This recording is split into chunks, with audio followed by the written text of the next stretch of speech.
어, 오늘 본문은 드디어 엘리야가 그 칩거 생활을 마치고 이스라엘로 돌아가게 되는 내용을 다루고 있죠. 엘리야는 자신의 말이 있기 전까지는 이스라엘에 비도 내리지 않고 이슬도 내리지 않을 거라고 폭탄 선언을 해버리고 자취를 감추었었습니다. 처음에는 엘리야가 아합에게 불쑥 나타나서 이 이야기를 했을 때 대부분의 사람들은 황당해했을 겁니다. 웬 정신 나간 노숙자가 나타나서 하는 헛소리라고 생각을 했을 거예요. 그러나 비가 올 때가 되었는데도 오지 않자 사람들이 당황하기 시작했겠죠. 가뭄이 해가 넘어가도록 계속되자 바알이 자신들에게 풍요를 줄 거라고 생각했던 사람들이 불안해하기 시작했습니다. 사람들은 이제는 엘리야가 다시 나타나서 자신들을 이 저주에서 풀어주기를 기다리고 있었을 것입니다. 이런 상황에서 드디어 엘리야가 이스라엘 땅으로 돌아갑니다. 엘리야의 움직임 하나하나 지금 중요합니다. 이스라엘의 운명을 결정짓는 움직임이었거든요. 그런데 이 엘리야의 움직임, 성경을 보니까 어느 한 법칙에 매여 있습니다. 자, 어떤 법칙입니까? 이전에도 좀 몇 번 말씀드렸는데요. 하나님께서 말씀하시면 엘리야는 움직인다. 딱 이 법칙이거든요. 이것은 엘리야의 활동 속에 공식처럼 자리 잡고 있는 내용입니다. 그릿 시내가에 숨을 때 어땠습니까? 상황을 봐서 임의적으로 결정한 게 아니죠. 어떤 일이 있었죠? 열왕기상 17장 2절 3절 말씀을 보면 이렇게 이야기합니다. 여호와의 말씀이 엘리야에게 임하여 이르시되 너는 여기서 떠나 동쪽으로 가서 요단 앞 그릿 시내가에 숨고. 그러니까 그릿 시내가에 숨을 때에도 엘리야 마음대로 한 게 아닙니다. 하나님께서 말씀하시니까 움직인 거예요. 또 그릿 시내가를 떠나서 시돈에 있는 사르밧 과부에게로 갔을 때에도 어떻게 했습니까? 분명히 오랫동안 가뭄으로 인해서 시냇물이 말랐지만 이 가뭄 때문에, 그러니까 시냇물이 마른 것 때문에 움직인 게 아닙니다. 그때에도 하나님의 말씀이 먼저 있었죠. 자, 열왕기상 17장 8절 9절 말씀인데 우리 말씀을 통해서 한번 확인해 볼까요? 17장 8절 9절 말씀 함께 같이 읽습니다. 시작. 여호와의 말씀이 엘리야에게 임하여 이르시되 시돈에 속한 사르밧으로 가서 거기 머물라. 자, 이제 이스라엘로 돌아가는 이 중요한 발걸음에 앞서서도 똑같은 패턴이 나타납니다. 자, 사마리아의 정치적인 상황을 고려해서 움직인 게 아닙니다. 아합 왕의 마음이 지금 어떠한지 눈치를 보다가 이때다, 이때 나타나야지, 이래서 간 게 아닙니다. 엘리야의 모습은요 아주 단순해요. 18장 1절 말씀입니다. 자, 엘리야가 어떻게 움직입니까? 함께 읽습니다. 시작. 많은 날이 지나고 제3년에 여호와의 말씀이 엘리야에게 임하여 이르시되 너는 가서 아합에게 보이라. 내가 비를 지면에 내리리라. 그 격동의 시대 한가운데, 그 예민하고 복잡한 시대의 한복판에 하나님의 말씀이 뚫고 엘리야에게 임했습니다. 엘리야는 그 시대를 뚫고 임하는 그 하나님의 말씀에 그저 순종합니다. 그러니까 엘리야 같은 거물급 선지자가 움직일 때 사실은 수많은 것을 생각할 수 있지 않겠습니까? 더군다나 엘리야는 지금 자신의 선택에 따라서 목숨이 왔다 갔다 하는 상황이에요. 아합이 엘리야 찾으려고 온 나라를 이잡듯이 뒤졌습니다. 그런데 이러한 중요한 결정도 엘리야는 정치적인 상황이나 주변 사람들의 조언을 따라서 움직인 것이 아니라요, 오직 하나님의 말씀을 따라서 움직입니다. 그러니까 이 사람은 진짜 단순하죠. 사라지는 것도 하나님의 말씀을 따라서 사라지고요, 등장하는 것도 하나님의 말씀을 따라서 등장을 합니다. 저는 우리 역시 엘리야가 가지고 있는 이 단순성을 조금 더 우리가 더 갖추었으면 하는 마음이 있습니다. 삶이 복잡하고요, 생각할 것이 많을수록 하나님께서 지금 이 상황 속에 어떤 말씀으로 나에게 임하시는지를 들을 수 있어야 됩니다. 살다 보면 엘리야처럼 뒤로 물러나야 될 때가 있고요, 앞으로 나서야 될 때가 있습니다. 침묵해야 될 때가 있는가 하면 분연히 일어나서 앞에 나서야 될 때가 있습니다. 대부분의 사람들은 이 타이밍을 잘 잡아야 인생이 성공한다고 이야기합니다. 무시할 수 없는 말인지 모르겠습니다. 그러나 우리는 시대와 역사를 조금 더 한 차원 높게 읽어야 될 필요가 있지 않겠습니까? 대부분의 사람들이 이러한 기회를 잘 잡아야 된다고 말하는 이유는 솔직히 자신의 삶이 이러한 주변의 상황이라든가 또 내 주위에 있는 사람들에 의해서 결정된다고 믿기 때문입니다. 그러니까 내 주변에 어떤 권력 있는 사람들, 돈 있는 사람들, 자신의 상급자, 그러니까 이런 사람들에 의해서 혹은 이런 사람들이 만드는 상황에 의해서 자신의 삶이 결정된다고 믿기 때문에 이러한 기회를 잘 봐야 된다고 생각하는 거예요. 그러나 우리는 이런 시각으로 우리의 인생을 보지 않지 않습니까? 우리가 잡아야 될 것은 추세도 아니고요, 기회도 아닙니다. 사람들이 내려주는 동아줄도 아니에요. 우리의 복잡한 현실 속에 하늘을 가르고 임하는 그 하나님의 말씀, 그 말씀을 붙잡아야 됩니다. 하나님이 우리 인생의 주인이기 때문에 그렇습니다. 시대와 역사, 우리 인생, 결국에는 우리가 하나님에 의해서 움직인다고 고백하지 않습니까? 이 단순한 사실을 붙잡는 사람은 아무리 복잡한 상황 속에서도 하나님께 귀를 기울인다고요. 하나님이 지금 이 상황에서 나에게 무엇을 말씀하시는가? 지금도 하나님은 우리에게 침묵하지 않고요, 말씀하십니다. 먼지와 같은 우리 인생을 기억하셔서, 그 자잘한 우리의 인생을 기억하셔서 우리에게 말씀을 지금도 주신다고요. 그 말씀을 붙잡는 것이 우리의 살 길입니다. 그러니 여러분들에게 권합니다. 우리 조금 단순해질 필요가 있습니다. 삶이 복잡할수록, 또 우리 주변에 많은 말들이 들릴수록 사람들의 눈치도 아니고요, 상황도 아니고요, 하늘로부터 임하는 그 하나님의 말씀, 그것이 무엇인지를 우리는 더 창념해서 연구하고요, 또 기도함으로써 들을 수 있어야 됩니다. 어쩌면 삶이 복잡할수록 우리에게 필요한 것, 성경 보는 것, 또 기도를 통해서 하나님의 말씀에 귀 기울이는 것, 이거 아니겠습니까? 이 단순한 삶을 절대 놓치지 않는 우리 성도님들 되기를 축복합니다. 그런데 오늘 본문에서 조금 더 주목해 볼 만한 것은요, 하나님께서 구체적으로 엘리야에게 뭐라고 말씀하시는가 하는 부분이에요. 자, 1절 말씀을 다시 한번 보실까요? 하나님께서 뭐라고 말씀하십니까? 우리 한 목소리로 한번 크게 한번 읽어보겠습니다. 시작. 많은 날이 지나고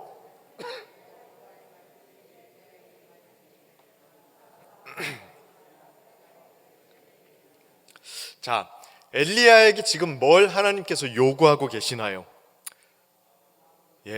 아합에게 가서 보이라.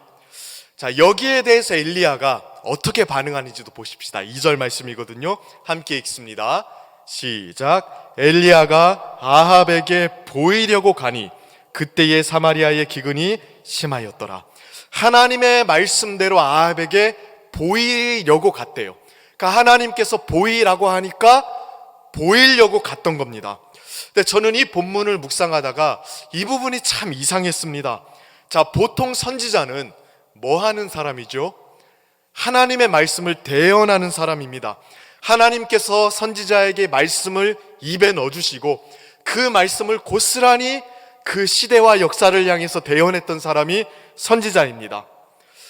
그래서 선지자들은 하나님의 말씀을 가지고 그 시대 사람들과 그 시대 권력자들에게 가감없이 전했죠. 그런데 엘리야는 어떻습니까? 적어도 오늘 본문의 시점까지는 하나님께서 엘리야에게 대언해야 되는 메시지를 주시질 않습니다. 그러니까 전해야 되는 말씀의 내용을 주지 않아요. 가서 그냥 보이라고 이야기하는 거예요. 적어도 지금 아합에게 가서 내가 너에게 이런 말을 줄 테니까 가서 아합에게 전해야 돼, 이렇게 말씀하셔야 되는 거 아닙니까? 근데 엘리야에게 하나님께서 말씀을 주는 게 아니라요, 가서 아합에게 네 모습을 보여라고 이야기해요. 그리고 엘리야는 군말 없이 그냥 가서 보이려고 갔다고 이야기합니다. 엘리야가 처음 불쑥 등장해서 했던 말 기억하십니까? 10장 1절 말씀도요, 사실은 하나님의 말씀이 엘리야에게 임하는 장면이 나오지 않습니다. 그냥 엘리야가 불쑥 등장해서 내가 섬기는 이스라엘의 하나님 여호와께서 살아계심을 두고 맹세하노니 내 말이 없으면 수년 동안 비도 이슬도 내리지 아니하리라. 이렇게 선언해 버립니다. 그러니까 이게 하나님으로부터 받은 말씀인지 엘리야의 말인지 도통 모르게 기록이 되어 있거든요. 그러니까 엘리야는 진짜 좀 독특한 선지자예요. 하나님으로부터 전해야 되는 말을 받은 적이 아직까지는 나타나지 않습니다. 대신에 어떻게 행동해야 되는지만 지시를 받아요. 그러니까 선지자 같은 느낌보다도 군인 같은 느낌입니다. 지휘관이 이리로 가라 하면 이리로 가고 저리로 가라 하면 절로 가는 그런 군인 같은 느낌으로 등장을 한다고요. 오늘 본문도 마찬가지죠. 3년 동안 숨어 지내다가 나타났으면 아합에게 전해야 되는 말이 얼마나 많아요. 아합에게 가서 이렇게 전해라. 그동안 네가 얼마나 나쁜 짓을 했는지, 너 때문에 이스라엘 백성들이 얼마나 고생하고 있는지 내가 알려주겠다. 이러면서 줄줄줄 이야기할 말이 얼마나 많습니까? 그런데 뭐라고 이야기하세요? 가서 보이라.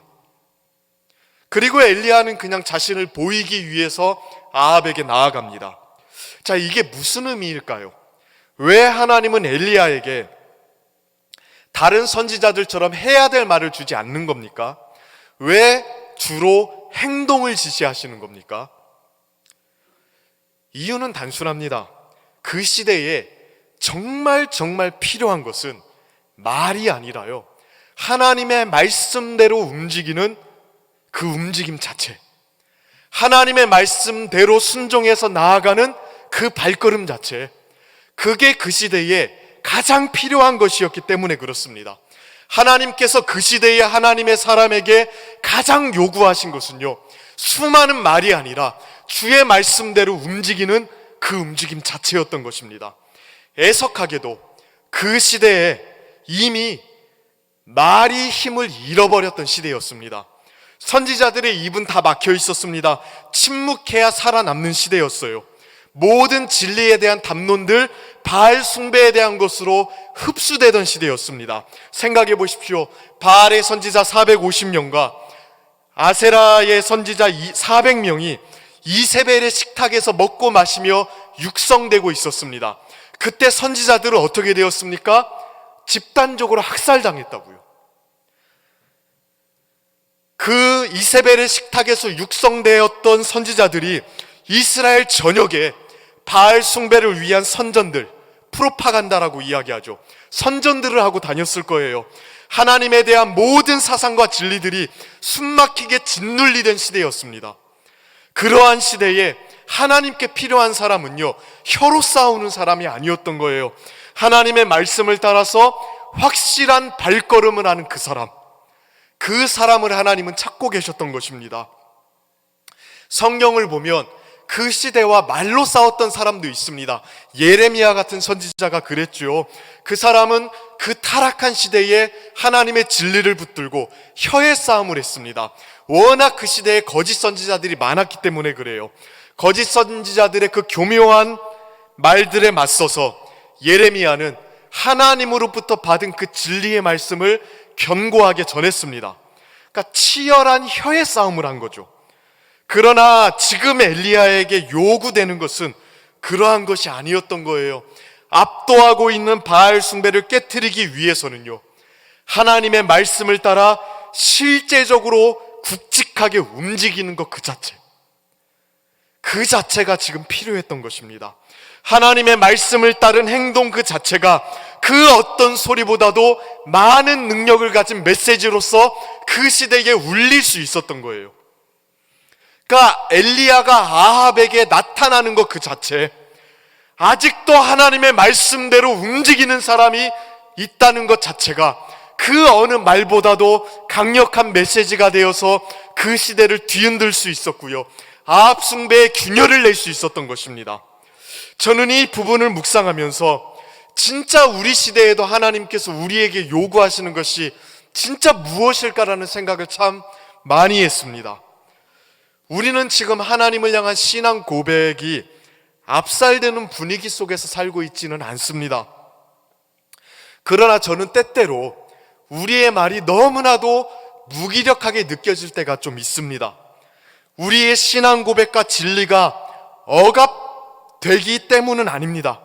역설적으로요, 너무나도 많은 허황된 말들이 많기 때문에 오히려 우리가 하는 말에 능력이 없어지고 무기력해지는 것은 아닌가라는 생각이 참 많이 들어요. 실체가 없는, 그럴싸하게 꾸며진 그 이미지화된 말들만 우리 주변에 맴돌고 있기 때문에 우리의 말들이 힘을 잃어버리는 것은 아닌가, 그런 생각을 참 많이 하곤 합니다. 그 프랑스의 신학자이자 법학자였던 자크 엘룰이라는 사람이 있습니다. 근데 이 사람이 이 부분에서 굉장히 민감한 감각을 가진 사람이었어요. 이 사람이 쓴 책 중에 잊혀진 소망이라는 책이 있거든요. 이 책에서 하나님과 단절된 시대가 가지는 특징 중에 하나를 언어의 죽음이라고 이야기하더라고요. 그러니까 말이 없어지는 게 아니라요, 온 세상에 말은 가득한데 그 말에 진짜 의미가 사라지고 있는 시대, 말에 능력이 없어지는 시대, 그 시대가 하나님과 단절된 시대가 가지는 특징이라고 이야기합니다.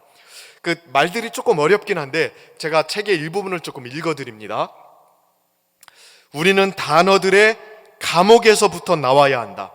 전혀 존재하지 않는 것을 명백한 것으로서 젊은이들로 하여금 체험하게 하면서 전적으로 의미가 없는 선전이 얼마나 젊은이들을 유혹하는지를 보라. 사물이 덜 존재할수록 말의 과장을 통해 공허함을 숨기려고 하는 것이다. 우리는 고양된 단어들로 된 우주 속에, 또한 열광케 하는 표현 방식들로 된 사막 속에 살고 있다. 이것이 언어의 위기의 단순한 증상이다. 그러니까 실제로 존재하지도 않는 것들을 포장하는 그 허황된 말들이 우리 시대에 너무 많다는 거예요.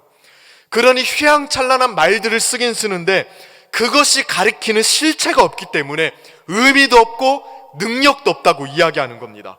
엘룰이라는 사람은 이것이 하나님이 없는 시대의 전형적인 모습이라고 이야기합니다. 정말 통찰력 있는 말 아닙니까? 이 세상을 한번 보십시오. 우리가 살아가는 세상에 얼마나 많은 말들로 가득 차 있습니까? 이념과 사상이 교차하면서 수많은 자법을 내기도 하고요, 서로의 이득을 확보하기 위한 교묘한 논리의 투쟁들이 벌어지기도 합니다. 얼마 전에 우리는 국가적으로 아주 큰 선거를 치루었죠. 사람들의 마음을 동요시키기 위해서 매스컴에서 쏟아져 나오는 수많은 말들 잔치 속에서 우리는 무엇이 진리인지도 모른 채 갈팡질팡하지 않았습니까? 서점에만 가보십시오. 책들이 너무 많아서요, 어떤 책을 읽어야 될 줄도 모르는 지경에 이르렀습니다. TV, 라디오, 유튜브, 어디를 틀든지 24시간 동안 말이 쏟아져 나오게 되어 있습니다. 이 말들 속에 뭐가 진리이고 가치 있는지, 무엇이 의미가 있는 것인지 우리는 분간하는 게 불가능한 상황 속에서 살아가고 있습니다. 교회는 어떤지 한번 생각해 보십시오. 우리가 말하는 것이 진리라고 이야기하는 이유가 무엇입니까? 왜 우리가 말하는 게 진리죠? 우리가 말하는 게 실체로 있기 때문에 그런 거 아닙니까? 그러니까 진짜 있는 것을 있다고 말하기 때문에 우리의 말을 진리라고 이야기하는 겁니다. 예를 들어 볼까요? 여기에 하나님이 계시는 것이 진리인 이유가 뭡니까? 진짜 하나님이 여기 계시기 때문에 그렇습니다. 하나님이 여기 계시는 게 실제기 때문에 우리의 신앙 고백이 진리일 수가 있는 것입니다. 우리가 그냥 그렇게 생각하니까 진리인 게 아니에요. 진짜를 가리켜서 진짜 있다고 하니까 그게 진리인 겁니다. 그런데 우리 안에서조차도 이 실체 없는 말들이 너무 많아지고 있습니다. 그래서 의미도 점점 퇴색되고 있고요, 능력도 점점 퇴색되고 있는 거예요. 조심하셔야 됩니다. 여기에 익숙해지다 보면 진짜로 실체는 없어지고 말밖에 안 남습니다. 나중에는 말로만 하는 위로를 건네게 되고요, 말로만 받는 위로의 을에 만족해버리고 맙니다. 그 이상이 없다는 것을 서로 잘 알기 때문에 그렇습니다. 말만으로 우리의 할 도리를 다 했다고 착각해버리기도 합니다. 말만으로 하나님께 영광이 되었다고 이야기하기도 하고요, 말만으로 그 사람의 인격의 진실성이 확보되었다고 생각하기도 합니다. 말 외에는 없으니까 그런 일들이 일어나는 겁니다. 이렇게 되면 오히려 많은 말들 속에서 말의 힘이 없어진다고요. 의미도 없어지죠. 그리고 그 말들은 진실과는, 그러니까 실체와는 아무런 관계가 없어지기 시작합니다. 여러분, 실체와 관계없는 말을 뭐라고 하는 줄 아십니까? 그 말이 아무리 듣기 좋고 아무리 휘황찬란해도 실체와 관계없는 말을 우리는 거짓이라고 부릅니다. 우리가 거짓에 길들여지는 것은 거짓말을 많이 해서가 아니라 실체와 관계없는 말들이 많아지면서 그렇게 되는 거예요. 제가 진리의 능력을 부인하거나 설교에서 선포되는 것이 아무 의미가 없다고 이야기하는 게 아닙니다. 다만 말의 홍수 속에서 우리의 갈 길을, 방향을 잃어버리면 안 된다는 겁니다. 하나님이 이 시대에 우리에게 진짜 요구하시는 것은 신앙적인 말 속에 파묻히고 안주하는 것이 아니에요.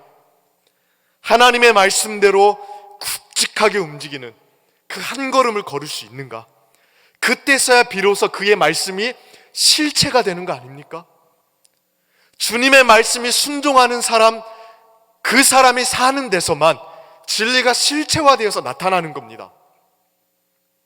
하나님은 하나님의 나라가 말에 있는 것이 아니라 능력에 있다는 사실이 이러한 삶을 통해서 증명되기를 원하시는 거예요. 그래서 지금도 엘리야처럼 보이라고 하면 자기 목숨을 걸고 아합에게 나아가는 그러한 굵직한 발걸음을 할 수 있는 그 사람을 지금도 찾고 계시는 것입니다. 여기 앉아 계신 우리 성도님들이 그 진리의 견고한 실체를 잘 붙들고 삶 속에서 몸으로 확인하며 살아가는 삶이 되기를 축복합니다. 그런데 이 굵직한 순종의 발걸음 속에 살아간 사람이 오늘 본문에 엘리야 말고 한 사람이 더 등장합니다. 누굽니까? 오바댜라는 사람이에요. 자, 엘리야가 아합에게로 다가가고 있을 때 본문은 북이스라엘의 수도인 사마리아에서 어떤 일이 일어나고 있는지를 보여줘요.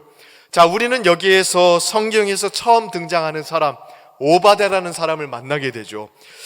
자, 이 오바댜라는 사람, 우리의 고개를 약간 갸우뚱하게 만드는 이중적인 모습을 가진 사람입니다.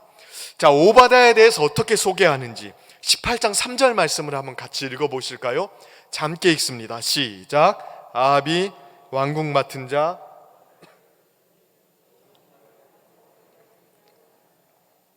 자, 오바댜에 대해서 지금 두 가지로 설명을 하죠. 첫 번째로는 왕궁 맡은 자, 그리고 두 번째로는 여호와를 지극히 경외하는 자래요. 자, 이 두 표현이 기묘하게 어울리지 않는 표현입니다. 자, 먼저 왕궁 맡은 자를 한번 생각해 볼까요? 옛날 성경에는 국내 대신이라고 번역이 되어 있거든요. 이 칭호는 왕궁에서 가장 높은 직위를 가리키는 표현입니다. 다윗과 솔로몬 시대부터 이 직위가 등장을 하는데 처음에는 왕궁이나 왕실의 재산을 관리하는 사람으로 등장을 합니다. 근데 시간이 갈수록 왕 다음인 총리의 역할을 하는 사람으로 세력이 확장이 돼요. 그러니까 그 당시의 권력의 핵심 중의 핵심이 바로 이 왕궁 맡은 자입니다. 오바댜는 쉽게 말하면 아합 정권의 넘버 3입니다. 넘버 1은 아합이겠죠. 2는 누구입니까? 이세벨이죠. 이세벨이 넘버 1이었을 수도 있습니다. 그리고 3가 오바댜입니다. 그러니까 생각보다 높은 지위와 권력을 가진 사람이거든요. 그럼 생각해 보십시다. 아합 정권의 수장이었는데 바른 신앙인일 수 있을까요? 아합은 바알 숭배를 정치 기반으로 삼았던 사람입니다. 아합을 지지하는 입장에 서지 않으면 그 바닥에서 살아남을 수가 없는 상황이에요. 시대가 어느 시대인데 감히 왕을 반대해서 설 수 있겠습니까? 그런데 오바댜는 아합 정권의 넘버 3의 자리에 오른 사람이었어요. 그러니까 아합의 그 악랄한 정책들과 진짜 무관할 수 있는 사람인가? 그렇게 생각해 볼 수 있지 않겠습니까? 오늘 본문만 봐도 아합과 오바댜가 사이가 나쁘지가 않아요. 아합이 물을 찾으러 나갈 때 같이 가자고 부른 사람이 바로 이 오바댜라는 사람이거든요. 그러니까 아합이 꽤나 가깝게 두고 불렀던 사람입니다. 그런데 희한한 것은 동시에 성경이 이 사람을 가리켜서 하나님을 지극히 경외하는 자라고 이야기한다는 거예요. 하나님을 경외하는 자, 구약에서 참된 신앙을 가진 사람을 가리킬 때 쓰는 전형적인 표현입니다. 근데 오바댜는요, 하나님을 지극히 경외하는 자래요. 그러니까 신앙인들 중에서도 신앙이 좋은 사람입니까? 그저 그런 사람입니까? 좋은 사람이라고요. 그러니까 성경이 오바댜를 이렇게 평가하고 있기 때문에 우리는 달리 생각할 수는 없습니다. 오바댜를 신앙 좋은 사람으로 봐야 됩니다. 그러면 고민이 되죠. 아니, 이 두 가지가 그럼 공존할 수 있는가? 다른 왕도 아니고 아합의 신임을 받는 아합 정권의 핵심 인물이 어떻게 하나님을 경외하는 참된 신앙인일 수 있는가? 사실 오바댜의 이 모습은 우리 입장에서 봤을 때는 조금 시원치 않은 게 사실입니다. 이 정도 정치 역량을 가진 사람이라면, 아니 아합이 그렇게 나쁜 짓을 저지를 때 뭐라도 했어야 되지 않는가, 뭐 쿠데타라도 일으켰어야 되지 않는가, 그런 생각이 들 수 있잖아요. 특히 이세벨이 선지자들을 학살할 때 그거 막기 위해서 뭐라도 했어야 되지 않는가. 아니 그러라고 하나님께서 이 사람 그렇게 높은 자리에 올리신 거 아닌가. 에스더를 생각해 보십시오. 죽으면 죽으리라 하고 나아갔잖아요. 그 나아가는 것을 통해서 이스라엘 백성들 살리지 않았습니까? 아니 오바댜도 그 정도는 해야 되는 거 아닌가. 우리는 그런 생각으로 오바댜를 볼 때에는 조금 시원치 않게 보일 수도 있습니다. 그러나 오바댜는 좀 다른 길을 선택을 합니다. 우리에게는 속 시원한 모습은 아니거든요. 만족감을 주는 모습이 아닙니다. 그러나 굉장히 현실적인 선택을 하고요, 현실적인 선택을 했기 때문에 어려운 선택을 했습니다. 자, 어떻게 합니까? 가장 먼저는 오바댜는 자신의 한계를 인정을 합니다. 왕을 막을 수가 없었습니다. 그리고 이세벨도 막을 수가 없었어요. 그거를 인정을 해버립니다. 그러나 자신의 한계를 인정한다고 해서 아무것도 할 수 없다고 낙심하진 않았어요. 자, 자신의 한계 안에서 무엇을 합니까? 자, 4절 말씀 같이 한번 읽어보실까요? 함께 읽습니다. 시작.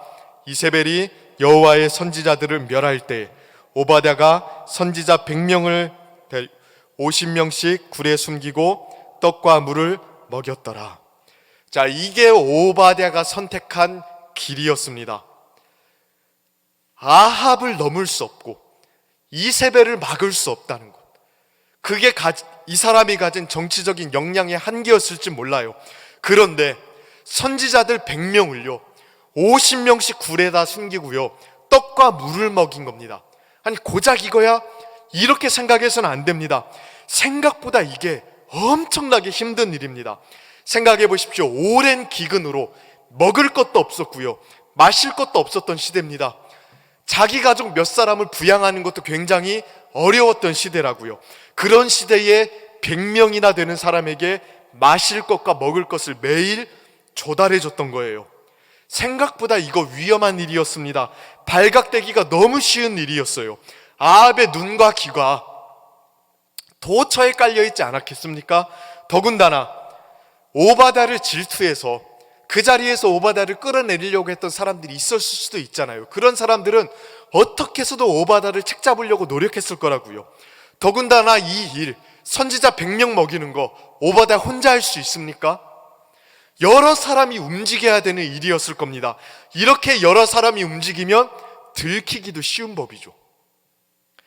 그러니 이렇게 위험한 상황을 감내하고라도 오바댜는 선지자 100명을 지금 살리는 일을 한 거예요. 어떻게 보면 목숨 걸고 이 일을 한 겁니다. 아마도 선지자 100명밖에 살리지 못한다는 사실 때문에 무척 마음이 아팠을지 모르겠습니다. 이세벨이 선지자를 학살하고 죽일 때 숨죽이고 보고만 있어야 되는 자기의 비겁함을 자책했을지도 모릅니다. 그러나 그럴지라도, 자기를 자책할지라도 그 자리에서 도망가지 않고 최악의 상황 속에서도 조금이라도 선한 것을 만들어 보고자 몸부림쳤던 인물이 바로 오바댜라는 사람이에요. 최고의 모습은 아니죠. 어떻게 보면 우리가 생각하는 이상적인 승리를 이루어낸 사람은 아닙니다. 그러나 최악의 상황으로 시대가 굴러떨어지지 않게 하기 위해서 몸부림쳤던 인물이라고요. 저는 우리가 이 오바댜의 모습을 잘 기억해야 될 필요가 있다고 생각을 합니다. 왜냐하면 이것이 우리의 현실을 정말로 잘 대변해주는 모습이거든요. 사실 우리는 너무 이상적일 때가 많아요. 그러나 현실은 어떻습니까? 완전한 승리가 있습니까?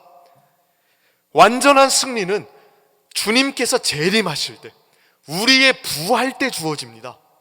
그때까지는 이 세상을 살아가는 동안에는요, 이상적이고 완전한 승리라는 것은 주어지지 않습니다. 때로는요, 최악으로 가지 않기 위해서 몸부림치는 게 전부일 때가 있어요. 때로는 현실적으로 가능한 최선의 결과에 만족해야 될 때도 있습니다. 이 땅에서는 그렇습니다. 완전하고 이상적인 승리를 찾기가 너무 어렵더라고요. 실제로 우리 삶에서 이런 경험이 흔하지 않습니까? 어떤 사람들은 믿지 않는 상관, 회사에서의 상관과의 관계에서 계속 신앙의 양심의 상처를 받고 가치가 충돌되는 것 때문에 괴로움을 느끼는 사람도 있을 겁니다. 어떤 사람들은 생계에 쫓기면서 사업을 하면서도 정직하게 사는 게 얼마나 어려운지를 절감하면서 좌절하는 사람도 있을 거예요. 또 어떤 사람들은 계약서를 앞에 두고 갑의 위치에 있는 사람에게 잘 보여야 되는 것 때문에 양심의 갈등을 느끼는 사람도 있을 것입니다. 이런 것들 한 번의 호기로 뚝딱 해결할 수 있는 문제가 아니잖아요. 완전하게 승리했노라고 장담할 수 있는 상황이 우리에게 좀처럼 열리지 않지 않습니까? 계속되는 투쟁, 계속되는 갈등, 계속되는 어려움들, 이런 것들이 우리 앞에 계속 놓이게 된다고요. 이런 상황 속에서 여러분들은 어떻게 하십니까? 대부분의 사람들은 이 바닥은 원래 이래, 여기에 선한 것 있을 수가 없어, 사는 것이 뭐 다 그렇지, 이런 식으로 자주 섞인 절망감 속에서 하나님의 뜻대로 나아가는 것 자체를 포기해버리고 맙니다. 신앙적인 삶을 살려면 직업을 바꾸든지 선교지로 나가든지 이렇게 해야 된다고 많이들 생각을 합니다.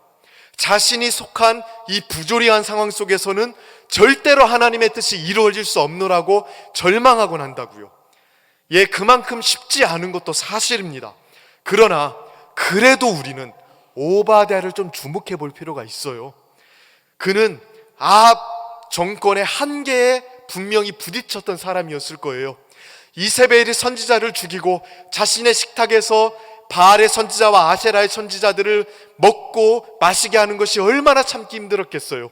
그러나 그 굴욕을 참고 수욕을 참으면서도 자신이 그 가운데서라도 해야 되는 일, 시대가 완전히 망가지지 않기 위해서 그 가운데서 내가 해야 될 일이 무엇인지를 눈물을 머금고 찾았던 사람입니다.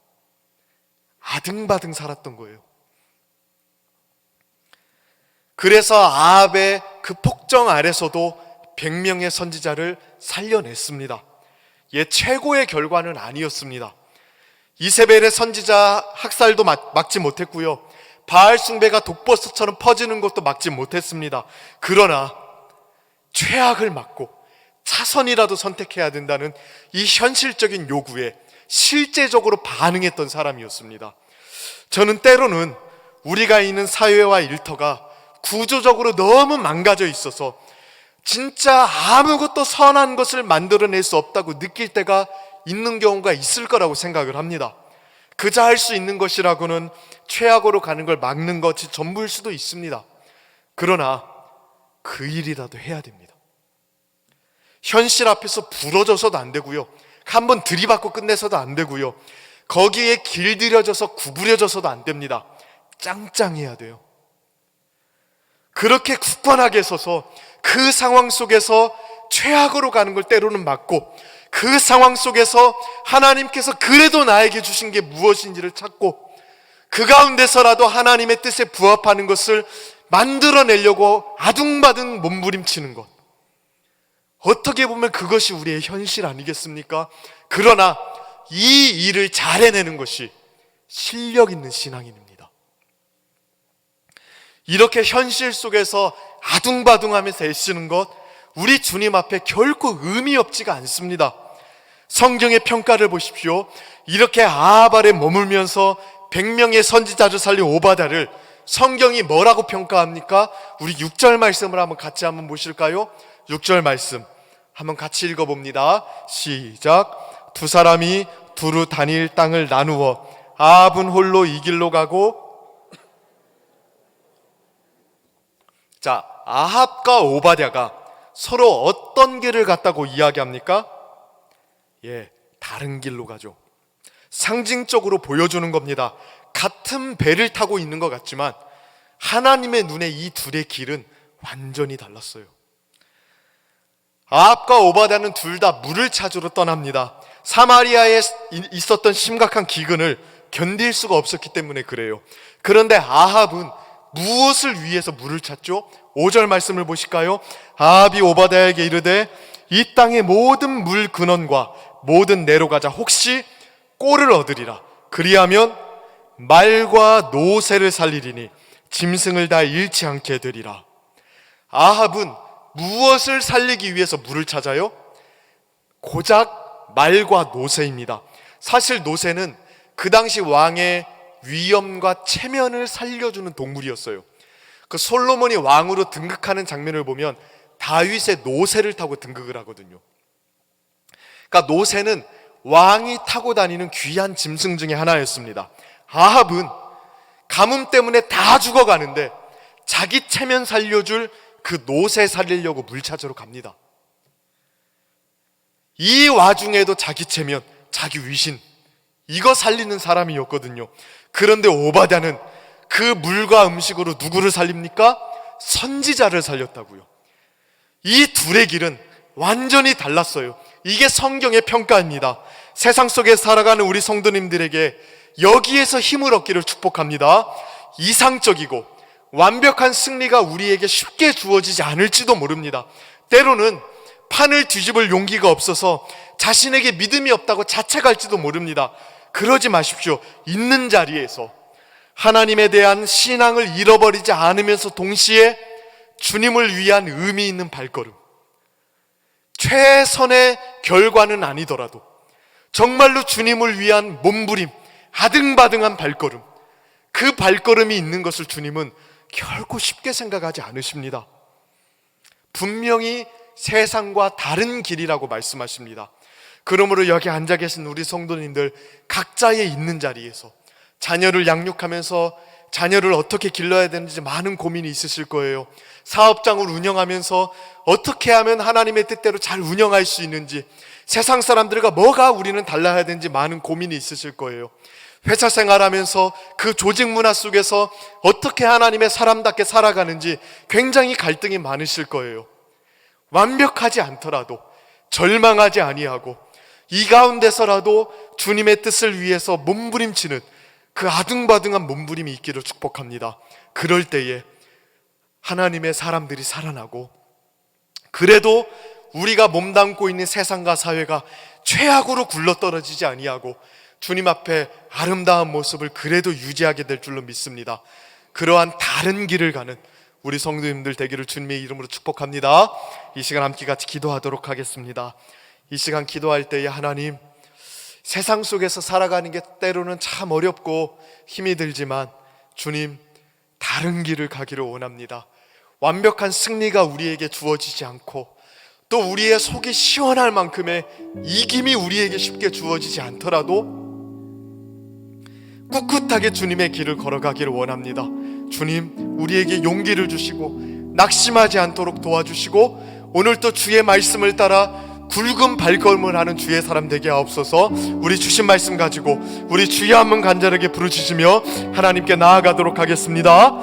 주여, 사랑의 하나님 아버지, 오늘 또 하나님 주의 은혜 가운데 나아갑니다. 하나님, 우리를 붙들어 주시고 하나님 이끌어 주옵소서.